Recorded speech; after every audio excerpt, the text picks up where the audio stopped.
Hello guys, நான் உங்கள் decay. உங்கள் எல்லாருக்குமே தெரியும், நான் ப்ரைம் லெவல் 7ல் தான் இருக்கேன். ஆனால் இப்போ ப்ரைம் லெவல் 8 போகிறதுக்கு ஷார்ப்பாக எனக்கு 64 டைமண்ட் தான் தேவைப்படுது. ஸோ அதனால் இப்போ நான் என்ன பண்ண போகிறேன்னா, போய் 80 ரூபா ஆஃபரில் 100 டைமண்ட் எடுக்க போகிறேன். எடுத்து ப்ரைம் லெவல் போக போகிறேன். வாங்க இப்போ போகலாம். சரி, ஓகே. ஃபஸ்ட்டு டாப் அப் பண்ணிக்கலாம். டாப் அப் ஆகிட்டு இருக்கு கைஸ். டாப் அப் பண்ணியாச்சு கைஸ். 100 டைமண்ட் டாப் அப் பண்ணியாச்சு கைஸ். ஓகே கொடுத்துக்கலாம். இப்போ என்ன பண்ண, ஐடி லாக் அவுட் அடிச்சுட்டு மறுபடியும் உள்ளே வரணும். ஓகே, மறுபடியும் உள்ளே போய்க்கலாம். நம்ம ஐடி உள்ள. ஓகே, ஐடி உள்ள வந்தாச்சு.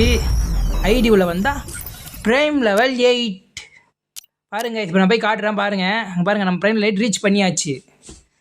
அவ்வளோதாங்க கைஸ், ஃபைனலி நம்ம ப்ரைம் லெவல் 8 ரீச் பண்ணியாச்சு. இதுக்கப்புறம் நம்ம போட்டுங்கிற பண்டில் நம்ம ஃப்ரெண்ட்ஸ் எல்லாருக்குமே கொடுக்கலாம் கைஸ். வாங்க கைஸ், நம்ம ஃப்ரெண்டு இன்வைட் பண்ணி அவருக்கு நம்ம ட்ரெஸ்ஸை கொடுக்கலாம். பட் நம்ம டெடி ப்ரோ தான் இன்வைட் பண்ண போகிறோம். ஓகே, உள்ள வந்தாச்சு. கேட்குறாரு. வாங்க கைஸ், இப்போ அவருக்கு ட்ரெஸ்ஸை கொடுத்துருவோம். ஓகே கைஸ், பாய். நெக்ஸ்ட் வீடியோவில் பார்க்கலாம்.